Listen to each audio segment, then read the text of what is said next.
Graça e paz, queridos. Sejam bem-vindos a essa sala de oração, de ensino da palavra. Estamos durante toda essa semana falando sobre cura. A vontade de Deus é curar. A vontade de Deus para os seus filhos é saúde, saúde perfeita. Amém, queridos? Quando Jesus estava diante de pessoas enfermas, ele sempre atribuía aquela enfermidade a Satanás. Em Atos capítulo 10, está escrito que Deus ungiu a Jesus de Nazaré com o Espírito Santo e com poder, o qual andou por todas as partes, fazendo o bem e curando todos os oprimidos do diabo. Jesus curava multidões, queridos. Por onde ele passava, todos aqueles que vieram a ele crendo foram curados. Você não vai encontrar nenhum lugar dos evangelhos Jesus dizendo para alguém voltar depois, ou para alguém ir se consertar primeiro e depois ser curado, ou que talvez não fosse de sua vontade curar alguns. Jesus sempre curou a todos. As únicas pessoas que não foram curadas durante o ministério de Jesus foram aquelas que não vieram a Ele. As pessoas precisam buscar a Deus. Toda mazela, toda doença, toda miséria, toda derrota na vida de alguém é fruto do seu distanciamento de Deus. E aqui eu não estou falando de perseguições. Jesus disse: no mundo tereis aflições. No mundo tereis aflições. Danilo, mas uma doença não é uma aflição? Biblicamente não. Por que eu vou dizer que não? Porque Tiago, abre comigo aí na carta de Tiago, no capítulo 5. Eu vou mostrar para vocês a diferença de aflição e provação.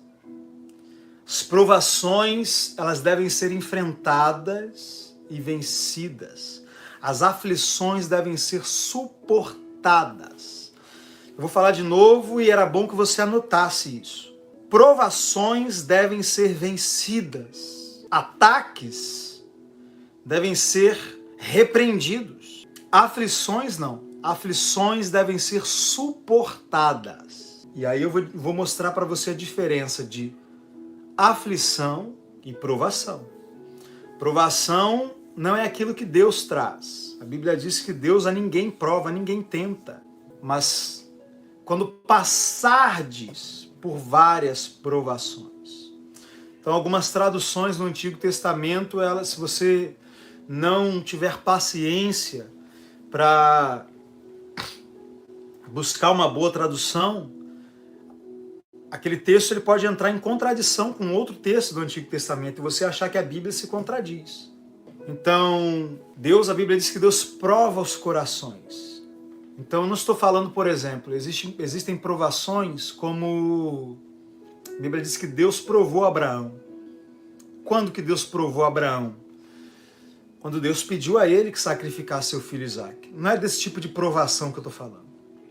Eu estou falando quando um filho seu se desvia, um filho seu fica doente, você fica doente, um problema financeiro grave se instala na sua vida, dívidas, desemprego, nada disso é enviado por Deus. É desse tipo de provação que eu estou falando. Então, quando eu disse aqui, Deus não prova ninguém, e aí depois alguns irmãos vêm no meu WhatsApp, eles postam alguns textos e falam: pastor Danilo, e esse texto aqui? Só que aí é contexto diferente. Por exemplo, eu falei aqui que ninguém, quando vai expulsar um demônio, fica falando: ó Deus, se for da tua vontade que esse demônio saia. Por que ninguém faz isso? Porque todo mundo sabe que nenhum demônio é da vontade de Deus na vida de alguém. Aí falaram para mim: Danilo, mas e o espírito mal da parte do Senhor que vinha sobre Saul? Vocês pegam um exemplo de alguém desviado, um líder de Israel. E a gente sabe que liderança está debaixo de maior juízo do que uma pessoa normal. Tiago disse, não procure muitos de vós ser mestres, porque haveremos de receber maior juízo. Então você pega um líder que se rebelou contra Deus e por causa disso, Deus estava permitindo que Satanás o afligisse. Nós temos exemplo disso na Nova Aliança. Paulo disse que entregaria um rapaz a Satanás para destruição do corpo, a fim de que o espírito seja salvo. Agora, será que aquilo ali era a vontade de Deus na vida de Saul? Claro que não. Não era o Espírito Santo que estava vindo sobre Saul atormentar Saul, era um espírito mau. Mas por que está escrito que era da parte do Senhor? Porque no Antigo Testamento, querido, antes de um espírito atormentar alguém, aquele espírito pedia permissão a Deus. Então primeiro ele ia até a presença de Deus, pedia permissão a Deus, e Deus permitia ou não aquele espírito atormentar aquela pessoa. Então como Saul estava desviado de Deus, rebelado contra Deus, como é que Deus iria impedir e dizer não para aquele espírito? Não, você não pode tocar nele. O espírito vai dizer, ué, como que eu não posso se ele está fora da sua presença? Por isso que ele era um espírito mau da parte do Senhor. Querido, Deus não fica chamando demônio. Ei, você demônio, vem cá. Vem cá que eu estou precisando de uma ajuda aqui. Tem um servo meu ali que está rebelde contra mim. Eu preciso de um demônio aqui para corrigir ele. Deus não faz isso, querido. O demônio é que foi lá requerer a vida de Saul, porque sabia que Saul estava em rebelião. E o demônio sabia, querido, que se ele possuísse Saul, ele estaria trazendo desgraça para todo o povo, porque Saul era o rei de Israel. Então quando diz o espírito mau da parte do Senhor, é porque antes de atormentar Saul, aquele espírito foi até o Senhor pedir permissão. Então ele vinha da parte do Senhor, porque ele vinha com a permissão de Deus para atuar na vida de Saul. Mas quando Davi tocava sua harpa e a unção de Deus se manifestava, aquele espírito não suportava e saía. Ué, se ele era da parte do Senhor, por que ele não ficava à vontade quando o Senhor se manifestava na vida de Davi? Então, preciso explicar algumas coisas, né? Porque às vezes eu falo algo aqui baseado no Novo Testamento e de repente as pessoas lembram de algum episódio do Antigo Testamento e ao invés de usar o Novo Testamento para explicar o Antigo, porque o Antigo é sombra, o Novo Testamento é realidade. O Novo Testamento é a revelação. O Antigo é a sombra. Então, ao invés de eu usar a luz maior para interpretar o que está na sombra, não, eu fico pegando textos no Antigo Testamento para invalidar o que está revelado no Novo. Então, querido, se você encontra um texto que aparentemente está contradizendo o Novo Testamento, você precisa gastar tempo ali, orando em línguas, para que o Espírito Santo te revele aquele texto. Porque a revelação maior de Deus está em Jesus. E Jesus não botava a doença, Jesus tirava a doença. Amém, queridos? Então nós temos alguns exemplos, né? Então quando eu digo assim, Deus não é Deus que está te provando. Sua fé está sendo provada. Ah, mas Deus permite eu passar por provações? Claro que Ele permite, senão você não cresce. Então, por exemplo, Satanás, Jesus disse para Pedro, Satanás me pediu para te peneirar, como se peneira o trigo. E aí Pedro deve ter pensado, Jesus, e o Senhor não deixou não, né? Jesus falou, não, eu orei por você, para que a sua fé não desfaleça. Então, passar por provações, queridos, topar com o diabo no meio do caminho, você vai topar. E Tiago diz assim, tendes motivo de grande alegria quando passardes por várias provações. Deus permite a sua fé ser provada. Agora, se a sua fé está sendo provada e você não está usando a sua fé para vencer essa situação, então a sua fé está sendo reprovada.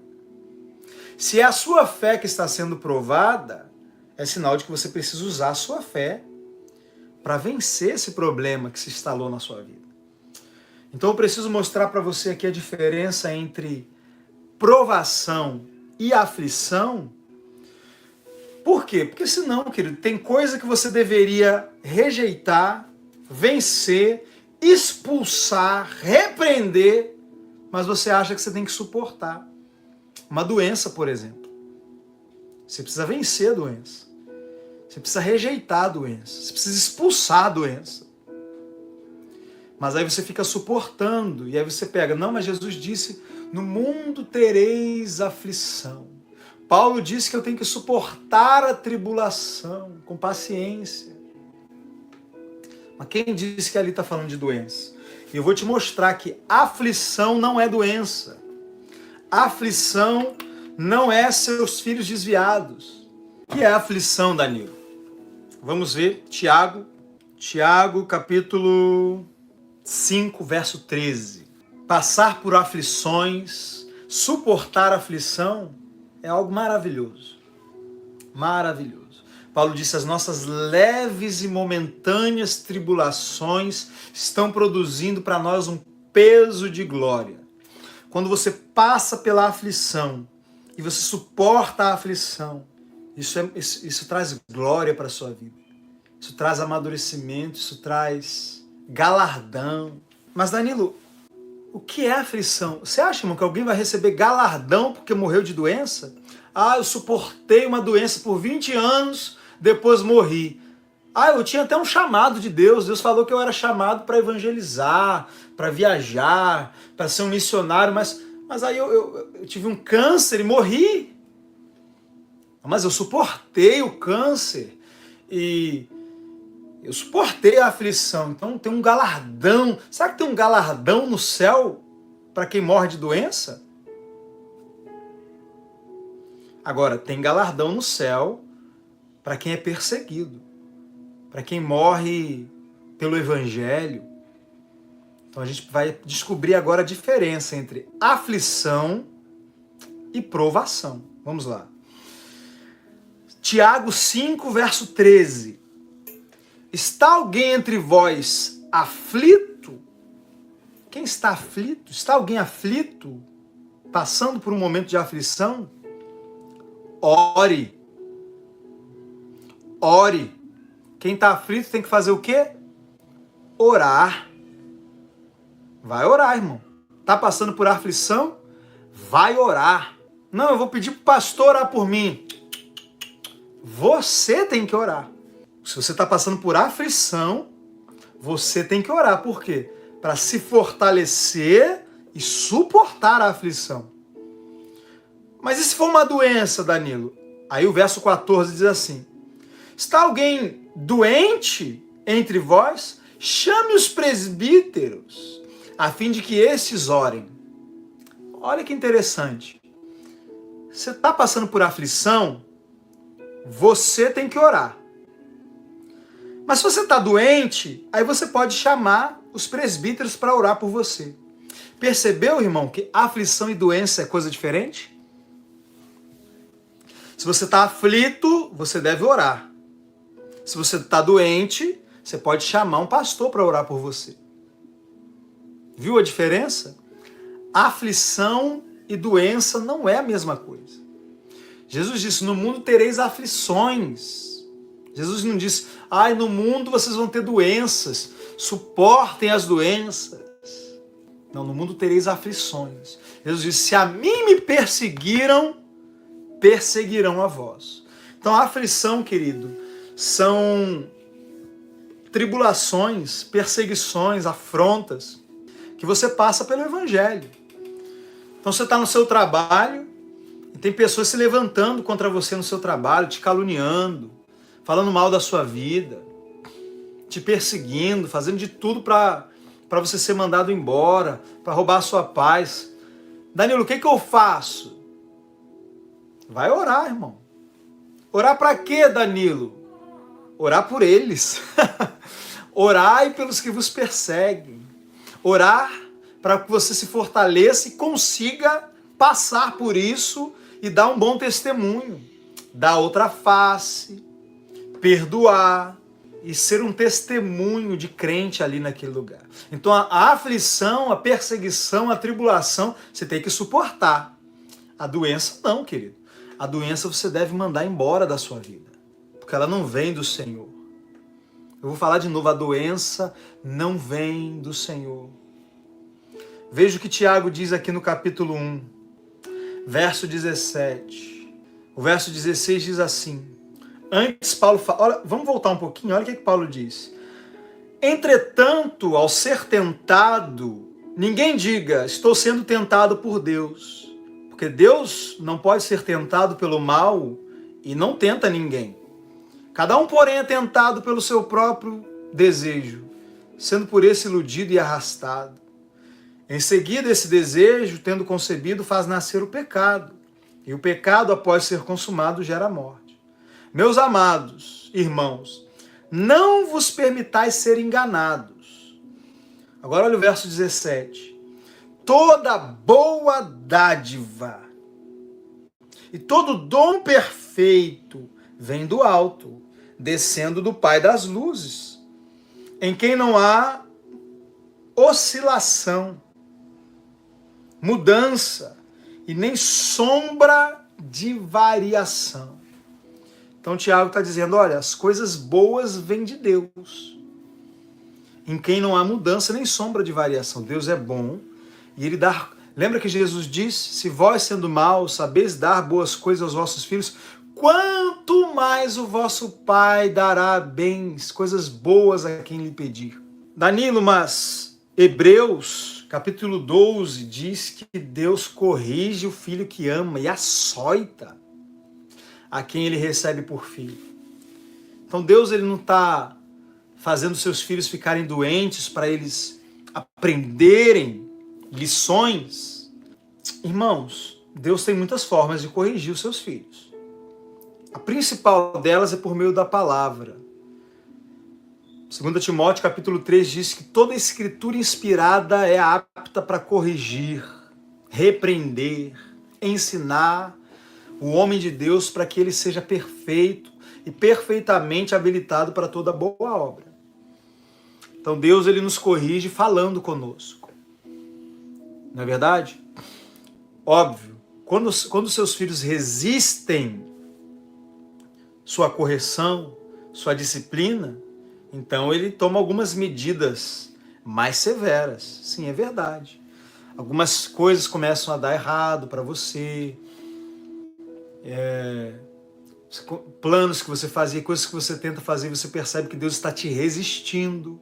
Então, assim, por exemplo, às vezes meus filhos não me obedecem e eles perdem as coisas. Eu falo, não, eu ia te dar isso aqui, não vou te dar, porque você não está me obedecendo. Quando você melhorar o seu comportamento, eu te dou.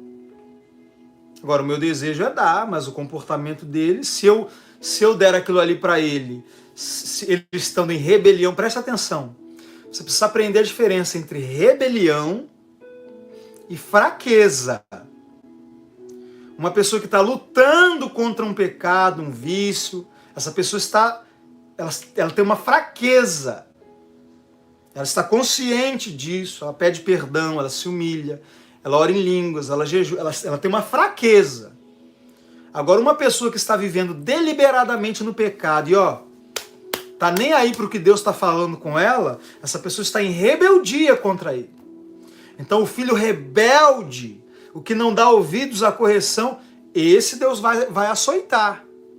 Agora, aquele filho que está caindo, porque não conseguiu vencer ainda, é um bebê espiritual, está lutando contra um vício, do cigarro, da bebida, da pornografia, está ali lutando, querido. Plenamente consciente dos seus pecados, ele mesmo está se acusando, falando, Deus tem misericórdia da minha vida, tira isso da minha vida. Não, Deus não vai açoitar esse filho não, querido. Quem é o filho que vai ser açoitado? É o filho rebelde. É aquele que peca, e quando Deus envia um irmão para corrigi-lo, ele fala, não vem trazer lei para a minha vida não, eu estou debaixo da graça. Esse é o filho rebelde. É o que não aceita ser corrigido, não aceita ser disciplinado. Então Deus vai ter que usar outras formas. Se Deus fala com você, através do Espírito Santo falando no seu coração, se Deus usa irmãos para te corrigir, e você endurece o seu coração, querido, por amor, Deus vai ter que usar outras formas de te corrigir. A última forma é permitir você ser afligido pelos seus inimigos, né? Aí você começa a enfrentar algumas derrotas na sua vida. Agora, os filhos de Deus que estão doentes, deixa eu te dizer uma coisa, querido. 99% dos crentes que estão doentes simplesmente porque não creram ainda. A maioria porque estão em denominações que pregam incredulidade, que falam mais da doença do que da cura, falam mais do juízo do que da graça, falam mais de Deus botar você no leito do que Deus ser Jeová Rafá, o Senhor que te sara. E como é que você vai andar em saúde desse jeito? Como, querido? Como? Então, se a aflição eu devo suportar, Danilo, você está esquecendo de uma coisa. Às vezes eu estou pregando, já viu que eu dou umas pausas no meio das minhas pregações? Às vezes o Espírito Santo fala comigo e me mostra as coisas que o diabo fica soprando no seu ouvido enquanto você está me ouvindo. Você quer ver um exemplo? Danilo, mas e o espinho na carne de Paulo? Será que essa doença que eu estou sofrendo não é um espinho na minha carne? E eu tenho que suportar? Vamos lá. Vamos abrir em 2 Coríntios. Vamos falar sobre o espinho na carne de Paulo e sobre a doença de Timóteo.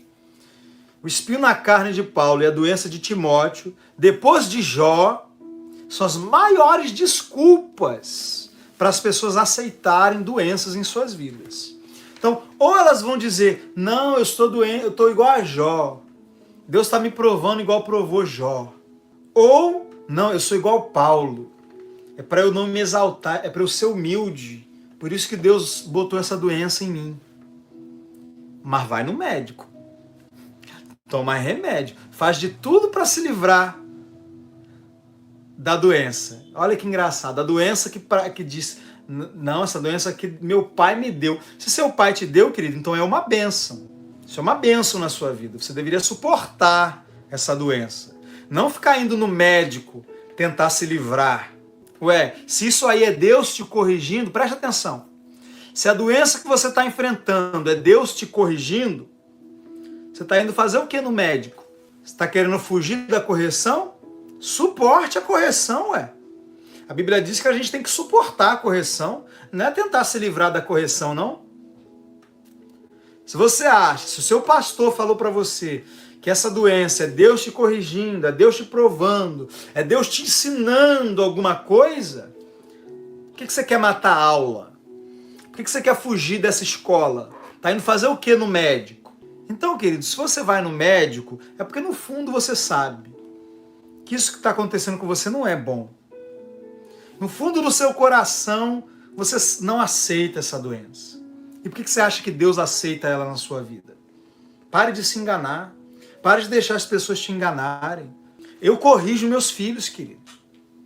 A Bíblia diz que o pai corrige o filho que ama. Não é o filho que odeia. É o filho que ama. Eu corrijo meu filho. Mas eu não jogo meu filho da escada para ele quebrar um braço. Eu não pego meu filho na bicicleta e jogo ele na frente de um carro para ele ficar todo quebrado e parar num leito de hospital. Pare de pregar esse Deus aí, doido da sua cabeça. Agora, sim, os inimigos de Deus, esses sim. Se alguém bater no meu filho, se meu filho chegar em casa todo espancado e falar que foi alguém que bateu nele, eu vou lá resolver. Aí é diferente. Então tem gente que pega a forma como Deus lida com os inimigos, e muito no Antigo Testamento, porque agora Deus está perdoando os seus inimigos. Nós éramos inimigos de Deus, e Deus nos chamou à reconciliação. Agora nós estamos no tempo da graça, e o ministério da reconciliação, Deus está se reconciliando com seus inimigos, oferecendo a outra face. Mas no Antigo Testamento, Deus matava os inimigos. E quando Jesus voltar, e terminar o ano aceitável e chegar o dia da vingança, os inimigos serão punidos. Então pare de pegar a forma como Deus trata os inimigos e usar para os filhos, querido. Eu não vou tratar o meu filho como eu trataria uma pessoa que está tentando matar minha mulher. Aprenda a diferenciar as coisas. Deus corrige o filho que ama. Um filho de Deus só vai receber o mesmo tipo de juízo que um inimigo de Deus quando ele se tornar inimigo de Deus. A Bíblia diz, se você se faz amigo do mundo, você se faz inimigo de Deus. Então, o que é um amigo do mundo? É quem está vivendo deliberadamente em pecado. A pessoa está em adultério, já foi repreendida, já foi corrigida, já foi aconselhada, mas permanece em adultério. E por causa da pessoa que está sendo traída, porque Deus ama essa pessoa, Deus vai castigar a outra pessoa que está traindo, se não se arrepender. Mas veja, se não se arrepender. Se arrepender, amém. Não vai receber juízo nenhum. Então o juízo, querido, ele vem depois do endurecimento. A pessoa está vivendo no pecado, está endurecida. Em pouco tempo ela vai estar morta espiritualmente. E aí acabou. Não tem mais salvação para essa pessoa. Então quando o juízo vem sobre ela, é um livramento, querido. É um livramento. Então, o juízo, nesses casos, é porque a pessoa está se fazendo inimiga de Deus. Agora, um filho de Deus tem uma fraqueza, tem um vício, sabe? Está crescendo. Daqui a pouco ele muda, daqui a pouco ele vence. Aí Deus vai ficar botando doença nos filhos, doença. Tudo é doença. Ah, Deus me botou esse câncer porque eu briguei com meu marido. Então é para todas as mulheres, tem que ficar com câncer. Todos os maridos têm que ficar com câncer, porque você percebe? Ah, Deus me fez passar por isso por causa de tal coisa que eu fiz. Quantas outras pessoas fizeram o mesmo que você? Era para todo mundo estar passando o que você está passando. Ou será que Deus te ama mais? Não, Deus está me punindo porque eu fiquei devendo as Casas Bahia. Ah, meu querido. Então, Deus vai ter que punir muita gente, meu irmão.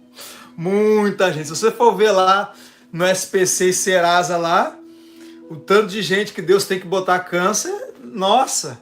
Então será que Deus te ama mais do que os outros? Porque tá te corrigindo mais, né? Então não, querida, essa doença que você está enfrentando não é correção. Se fosse, você não estava indo no médico. Você estava se humilhando. Você estava consertando sua vida. E quando você consertasse a sua vida, Deus ia tirar a doença. Porque se Deus está te corrigindo, você já se arrependeu, a doença tem que ir embora. Se esse pastor que falou para você que essa doença é de Deus, é uma correção na sua vida, se ele acreditasse nisso de verdade, ele não ia falar para você ir no médico.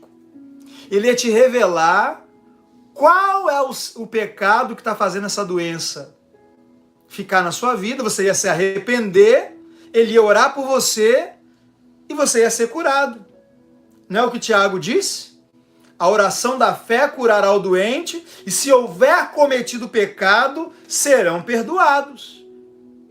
Ué, se você acha que está doente por causa de algum pecado, então você vai se arrepender agora, eu vou orar por você e você vai ser curado.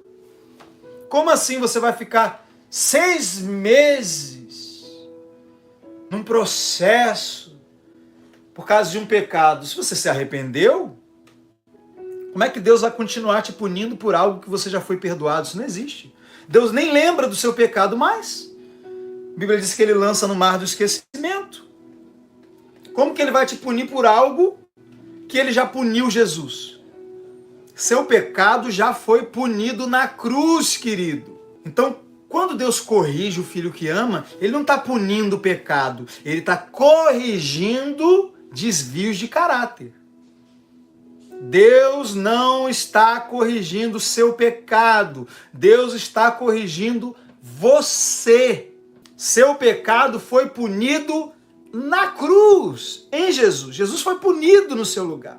O castigo que nos traz a paz estava sobre ele, e por suas feridas fomos curados. Deus corrige o seu caráter, para que você se torne mais parecido com ele. E eu corrijo os meus filhos, mas eu nunca desejo meus filhos enfermos. Nunca. Meu filho pode aprontar o dia todo, irmão, o dia todo. Eu posso falar com ele, ele me desobedeceu o dia todo, fazer as piores rebeldias comigo. Se quando chegar de noite, ele virar para mim e falar, papai, eu tô com febre. Ah, querido, na hora, eu vou resolver aquilo ali, na hora. Vou levar ele no médico, vou dar remédio. Posso estar com raiva do dia inteiro que ele foi rebelde contra mim. Na hora que ele vier, pai, tô passando mal. Eu levo ele no médico na hora.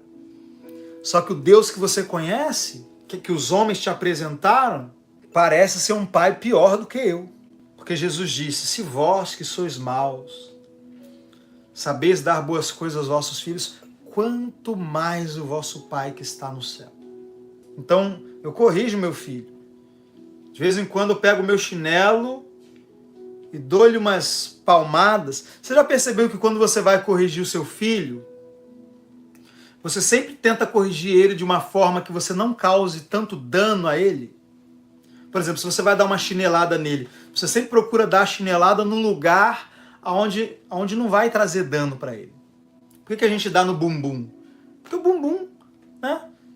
Não tem veias ali sanguíneas, né? Vasos que vão... Parece que o bumbum, querido, foi feito por Deus para receber a correção mesmo. Então, palmada no bumbum, chinelo no bumbum. Se eu tivesse uma árvore aqui no meu quintal, eu ia seguir mais à risca a palavra, né? Eu pegava uma varinha, dava uma varada no bumbum. A Bíblia diz que o pai que corrige o filho ama o filho, cedo disciplina, mas o que nega a vara odeia o filho. Ah, Danilo, você bate no seu filho? Bato. Mas e a lei? A Bíblia diz que temos que ser sujeitos às autoridades, quando estas não nos mandam fazer coisas contrárias à vontade de Deus. A Bíblia diz para eu não negar a vara. Eu não vou negar o meu amor ao meu filho. Vara é amor, querido. Jesus disse, Davi disse, a tua vara e o teu cajado me consolam. Vara é amor.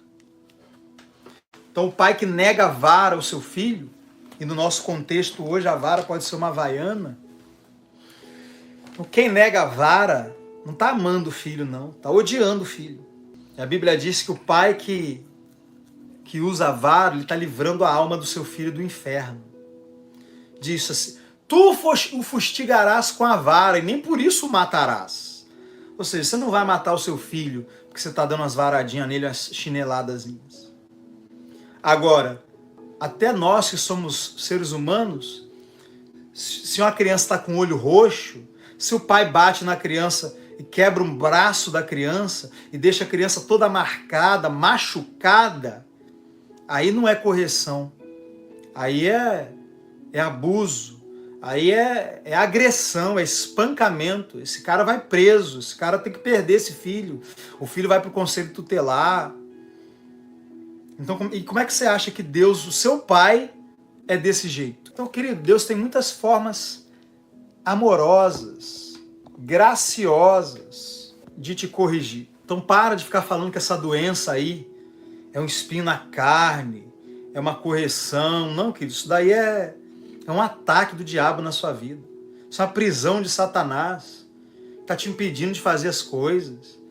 Você quer arrumar a casa e te atrapalha. Você quer ir para a igreja e te atrapalha. Você quer sair, evangelizar, não pode.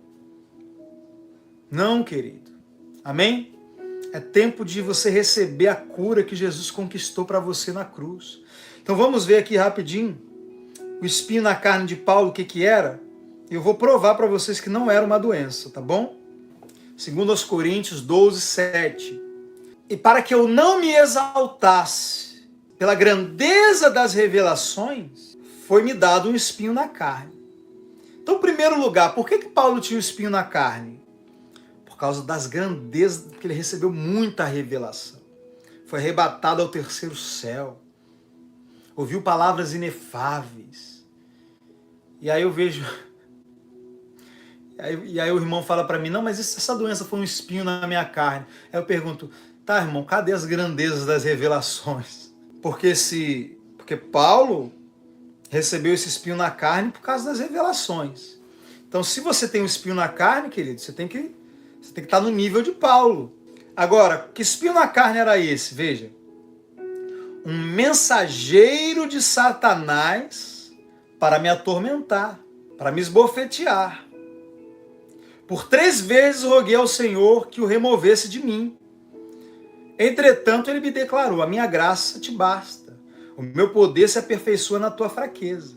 Sendo assim, de boa vontade, me gloriarei nas minhas fraquezas, a fim de que o poder de Cristo repouse sobre mim. E é aqui que as pessoas falam, ó, tem doença que é espinho na carne. Tem doença que você tem que suportar. E aí eles usam esse exemplo aqui de Paulo. Por que as pessoas pensam que o espinho na carne de Paulo era uma doença?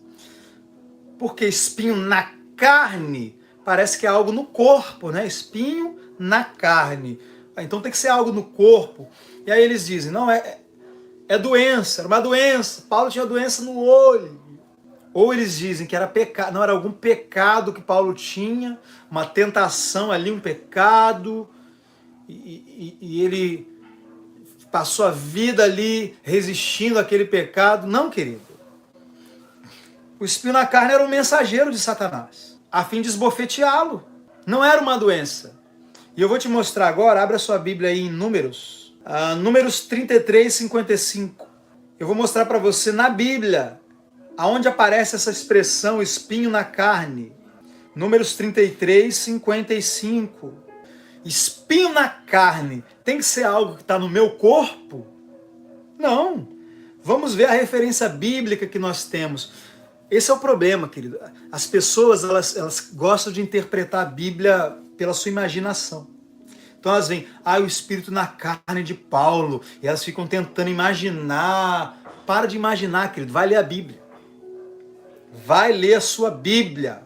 Números 33, 55 diz assim, contudo, se vocês não expulsarem diante de vós os habitantes da terra, aqueles que deixardes entre eles, aqui está falando com Israel, que Deus tinha mandado eles expulsarem todos os cananeus, os jebuseus, né, aqueles povos que estavam lá na terra de Canaã. E vocês sabem que eles não expulsaram todos. Alguns povos eles deixaram ali, né, os filisteus, por exemplo. E depois esses povos trouxeram muita dor de cabeça para Israel.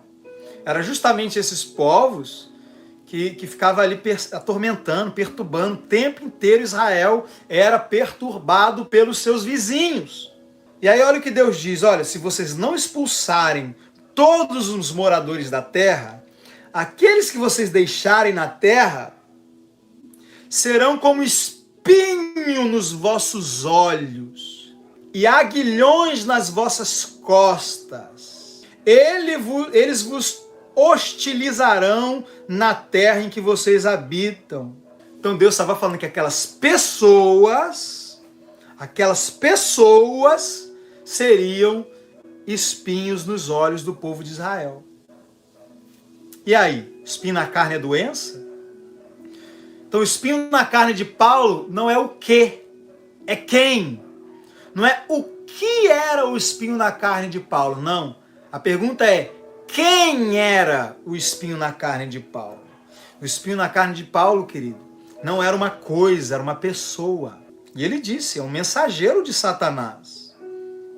E aí você lê a história de Paulo, você percebe que o povo judeu, aonde quer que Paulo fosse pregar, os judeus iam atrás dele e incitavam perseguição contra ele. E Paulo era açoitado, Paulo era apedrejado, Paulo era preso. Teve um grupo uma vez que fez um jejum e falou, nós só vamos comer e beber água depois que Paulo estiver morto. Aí eu não sei se eles quebraram esse voto ou se eles morreram mesmo, porque Paulo não morreu, Paulo foi morrer muitas décadas depois desse momento. mas fizeram voto de passar fome e sede enquanto não vissem Paulo morto. Então o espinho na carne de Paulo, querido, era uma pessoa, não era uma coisa, não era uma doença, não era um pecado. Era um demônio que usava pessoas para persegui-lo aonde quer que ele fosse. Aonde ele ia, aquele demônio estava lá, usando pessoas para persegui-lo. Então era uma aflição que Paulo passava, era uma tribulação que ele passava. E aí, como eu já disse, aflição, tribulação, você tem que suportar. Ele até pediu para que Deus tirasse da sua vida, porque ele percebeu, peraí, parece que eu estou sendo mais afligido do que os outros. Todo mundo passa por tribulação, mas parece que é um negócio diferente. É uma tribulação nível hard. Parece que eu sou um para-raio de perseguição. E aí ele foi orar, Senhor, tira isso da minha vida. E aí Deus disse, não vou tirar não, querido. Você vai ter que se fortalecer na minha graça, no meu poder e suportar isso daí. Você vai ter que encontrar na minha graça o poder que você precisa para suportar isso aí. E aí o que Paulo fazia?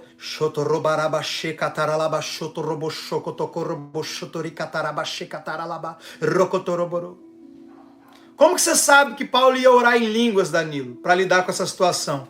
Porque lá em Efésios capítulo 6, verso 10 e 18, ele diz: fortalecei-vos no Senhor e na força do seu poder, para que possais resistir contra as astutas ciladas do diabo, porque não temos que lutar contra carne e sangue. Então Paulo descobriu o segredo para suportar as tribulações, se fortalecer no Senhor. Como, Danilo? Verso 18, orando em todo tempo no Espírito. Estão falando mal de mim. Estão me caluniando. Estão me perseguindo. Aí você se fortalece, aí você consegue dar outra face, andar a segunda milha. Amém, queridos? Até o diabo jejua. Verdade, os camaradas jejuaram.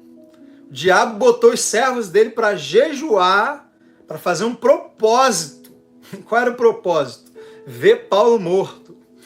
Aleluia, glória a Deus.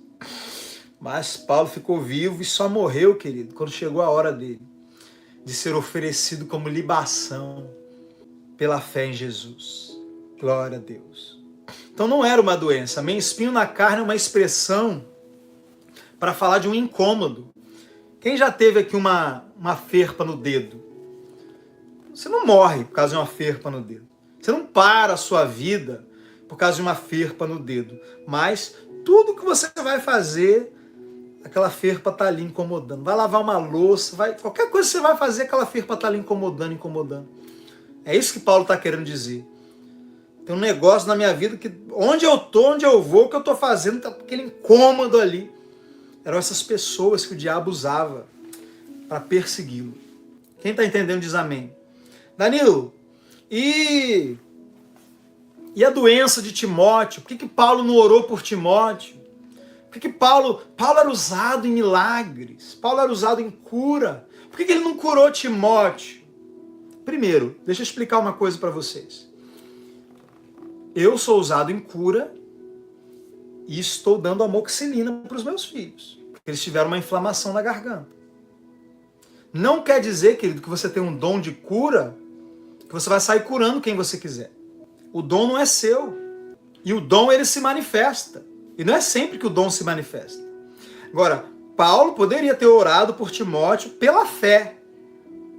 Assim como qualquer cristão pode orar por outro pela fé. Então, quando eu estiver ensinando aqui sobre cura, vou ver se eu faço um seminário de cura, de ensinar vocês a orar por cura, ministrar cura, e eu vou falar sobre tudo isso. A diferença de você orar por alguém pela fé e você operar no dom.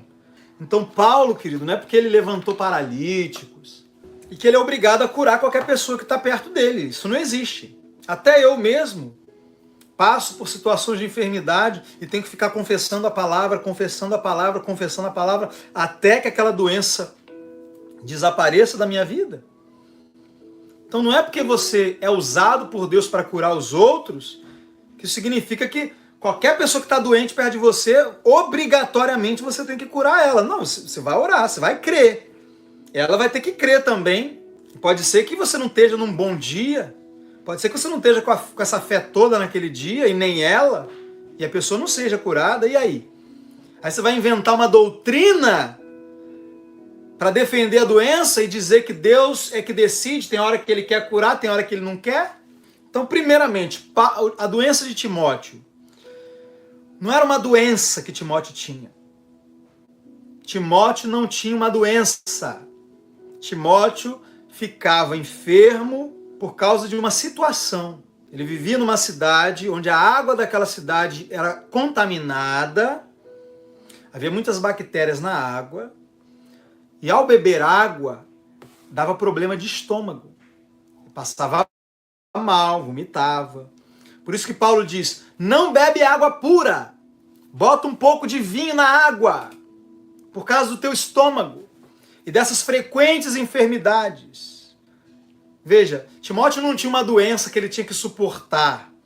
Timóteo estava num lugar onde a água... E aí você tem que estudar um pouco de história para saber disso. Eles misturavam vinho na água, porque o álcool do vinho, quem sabe aí que o álcool ele é antisséptico. O álcool mata bactérias.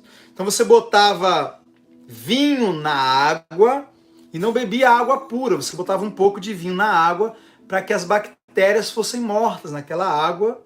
Não matava todas as bactérias, mas dava uma purificada naquela água. E aí quando você bebia a água, não ficava passando mal. Essa era a forma que eles tinham naquela cidade de beber água. Que não tinha o sistema de tratamento de água igual a gente tem hoje. Então se você sabe que tem alguém, por exemplo, se eu sei que tem alguém que está doente por causa de algo que ela come. Eu como muito doce, eu acho que eu estou ficando diabético, não sei... Amém, eu vou orar por ela para ela ser curada da diabetes, mas eu vou falar com ela, olha, para de comer tanto doce. Na verdade, para de comer doce. Quer dizer que se eu dou um conselho para a pessoa de algo que pode resolver o problema dela, é porque eu não creio que Jesus cura? É porque Deus não quer curar? Se tem alguém com dor de cabeça e eu vou lá e ofereço um Dorflex para ela, é porque eu não creio que Deus quer curar a dor de cabeça dela? Querido, ali é Paulo, ali não é Deus. Paulo não era Deus, querido. Deus podia curar o estômago de Timóteo? Claro, isso não tem nada a ver. Então esse texto está na Bíblia para que, caso você tome um remédio, caso você tome alguma medida natural para resolver o seu problema, não se condene, querido. Amém, você indicar um médico para a pessoa. Porque primeiro, se aquela doença de Timóteo, Deus queria Timóteo doente... Deus não curava Timóteo porque ele queria que Timóteo ficasse doente? Por que Paulo estava dando instruções para Timóteo ser curado daquela doença? Para Timóteo não passar mais por aquele momento ali, por aquela situação. Se era de Deus aquela enfermidade, Paulo ia dizer para Timóteo, Timóteo, esse seu problema constante de estômago aí é um espinho na carne. Eu vou te ensinar aqui o segredo para você suportar esse espinho na carne. Não, Paulo falou, olha, bota um pouco de vinho aí nessa água, meu filho. Assim como eu posso dizer para alguém, coma menos açúcar, cuida da sua alimentação, e isso não quer dizer que eu não creia que Deus quer curá-la.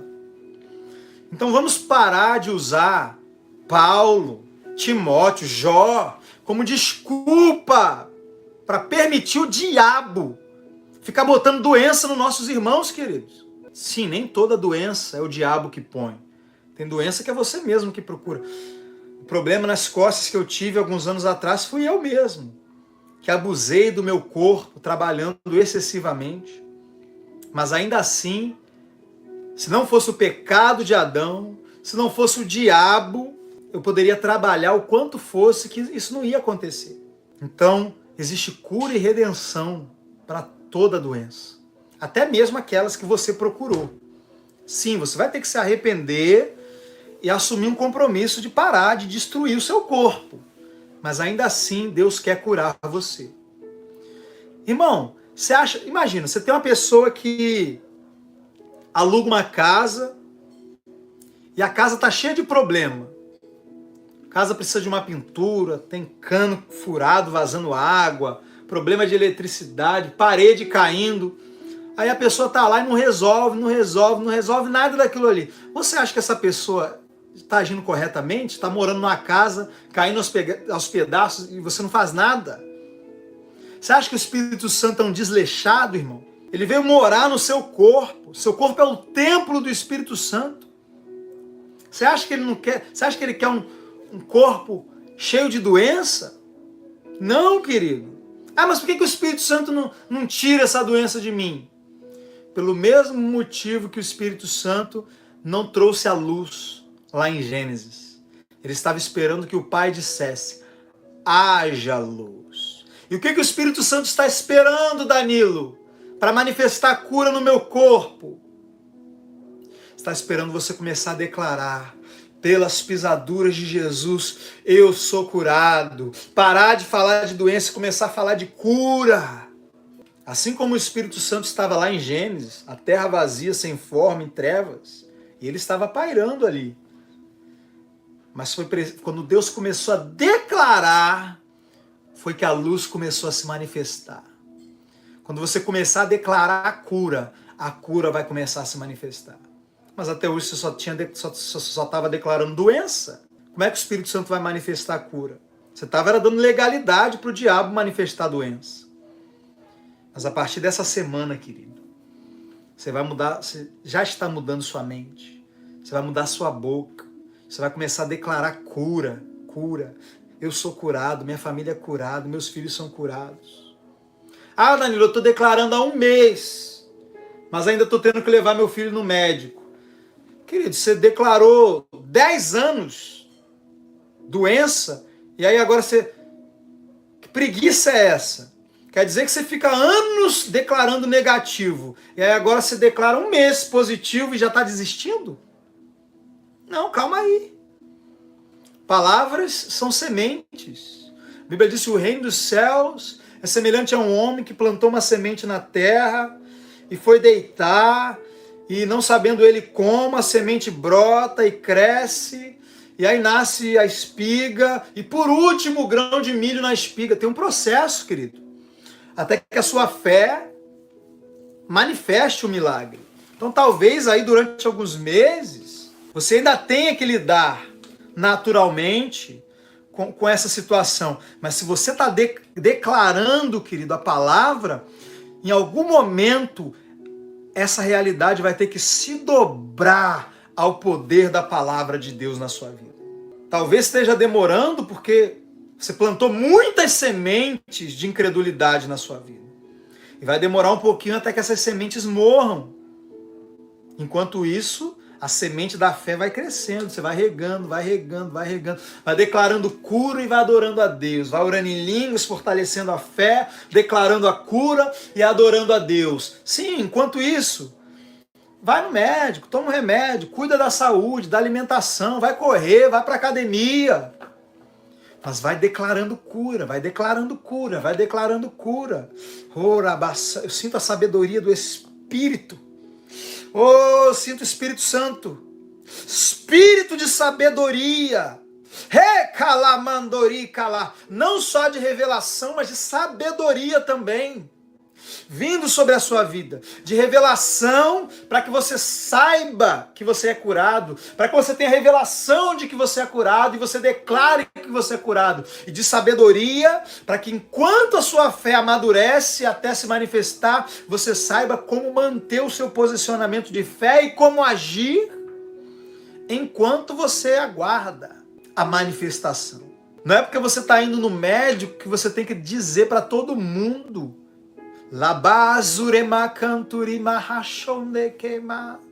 pare de falar para todo mundo o que você tem. Fale somente para quem pode te ajudar. Então você fala para o médico. Também você não precisa falar: ai, estou morrendo, doutor. Não, olha, o que eu estou sentindo é isso, isso e isso. Você não precisa falar que você tem nada.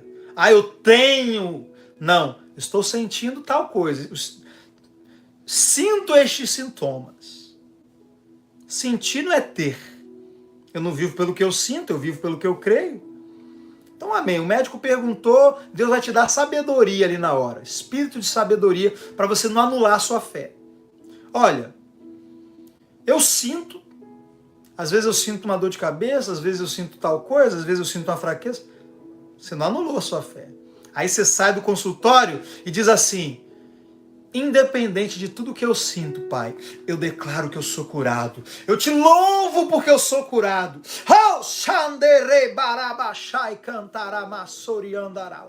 Deus vai te dar sabedoria para você guardar sua fé. Mesmo que você tenha que lidar naturalmente com a situação.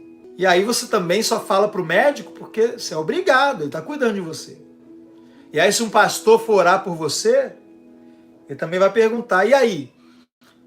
Qual é o problema? Aí você também não fala, não, eu tenho essa doença. Não, você fala, não, o médico disse. O laudo médico é que eu tô com tal coisa. Mas eu não recebo esse laudo médico, não. Eu creio na cura, pastor. Aí eu vou falar, amém. Então receba em nome de Jesus, seja curado. Então até para você pedir oração, querido, você tem que saber guardar a sua fé. Que às vezes, dependendo da forma que você fala, você pode impedir que a sua cura ali se manifeste por causa da sua boca. Então, em nome de Jesus, eu creio que o Espírito Santo, Espírito de sabedoria, está sendo derramado sobre você hoje. Amém, queridos? Então é isso, meus irmãos. Vamos parar de arrumar desculpas para manter as doenças na nossa vida. Vamos parar de fazer de Paulo, Jó, Timóteo, como desculpa. Nosso padrão não é Paulo, nosso padrão não é Jó, nosso padrão não é Timóteo, nosso padrão é Jesus. Jesus nunca ficou doente. Nunca. Você nunca vai ver em nenhum lugar da Bíblia. Ah, Danilo, será que nunca vieram sintomas sobre ele? Provavelmente. Mas você acha que ele fez o quê quando esses sintomas vieram? O mesmo que ele fazia com as ondas, o mesmo que ele fazia com os ventos, o mesmo que ele fazia com a figueira. Ele falava com os montes. Por isso que ele ensinou para os seus discípulos. Ou você acha que Jesus começou a operar naquele nível de fé depois que ele estava já adulto? E já chegou operando no nível tão alto de fé? Não, Jesus vinha usando a fé dele, desde pequeno. Por isso que ele ensinou para os discípulos. Qualquer um que disser a esse monte, ergue-te daqui, lança no mar, e não duvidar no coração, mas crer que se fará o que diz, tudo o que disser será feito. E aí esse monte, querido, você pode usar para o que for, uma doença, uma miséria, uma dívida, uma conta bancária zerada. Comece a dizer as coisas que você crê. Agora, se você ficar arrumando de desculpa para acreditar que essas coisas, que não são aflições, são provações, que se fosse aflição você teria que suportar, você não pode dizer, em nome de Jesus eu declaro a partir de hoje que os meus colegas de trabalho vão parar de me perseguir. Isso aí você não pode fazer. Eu declaro toda perseguição na minha rua, cesse agora em nome de Jesus. Não vai funcionar, querido, porque faz parte do evangelho ser perseguido. Agora, miséria, doença, essas coisas você pode expulsar da sua vida. Você pode dizer, em nome de Jesus, espírito de enfermidade, sai da minha casa. Espírito de pobreza, solte as minhas finanças. Agora, se você for ficar achando que o seu padrão é Jó, que o seu padrão é Paulo, é Timóteo, não, querido, meu padrão é Jesus. A única vez em que Jesus aceitou doença na vida dele foi quando ele aceitou a minha, foi quando ele aceitou a sua. E ele aceitou as nossas doenças para que você hoje aceite a saúde que ele conquistou para você. Aceite a saúde hoje. Levante as suas mãos agora. Enquanto a gente encerra essa live, comece a aceitar. Diga, Pai, eu aceito a minha saúde. Oh, Jesus, eu aceito a tua saúde. Eu aceito a cura. Eu aceito a restauração. Eu aceito a minha saúde, Senhor. O Senhor conquistou saúde para mim na cruz. Eu recebo saúde. Eu recebo cura. Eu recebo a minha juventude sendo renovada como a da águia. Os meus órgãos sendo rejuvenescidos. Os meus ossos estão sendo rejuvenescidos. Minhas articulações, meus ligamentos. minha pele, meu cabelo, os meus olhos, minha audição estão sendo rejuvenescidas. Minha juventude está se renovando como a da águia. Eu recebo, Senhor. Eu recebo. Aleluia. Oh, aceite, querido. Jesus aceitou a doença na cruz. Aceite a cura hoje. Receba em nome de Jesus. Declare-se curado agora. Declare: eu sou curado. Esse sintoma não me pertence. A cura me pertence. Saúde me pertence. Glória a Deus. Tivemos um testemunho. Uma irmã me procurou. Eu não lembro agora o que ela tinha. Não lembro, esqueci mesmo. É tanto testemunho, né, gente? Mas uma irmã me procurou, ela estava com mal. Depois eu vou procurar lá a conversa e eu vou lembrar. E ela disse que durante a palavra, ela foi se enchendo de fé, e ela começou a declarar. Começou a declarar que ela era curada, e aquilo foi embora. E eu falei para você que doenças iriam ser curadas só de você ouvir a palavra. Porque em Provérbios capítulo 4 está escrito: ouve as minhas palavras, filho meu, inclina os teus ouvidos às minhas palavras, guarda-nos no mais íntimo do teu ser, porque são vida para os que a encontram e saúde para todo o teu corpo. Então, às vezes, só de ouvir a palavra, o seu corpo já começa a reagir. A unção de cura já começa a operar no seu corpo. Em nome de Jesus. Graça e paz, queridos. Fiquem com Deus. Até mais.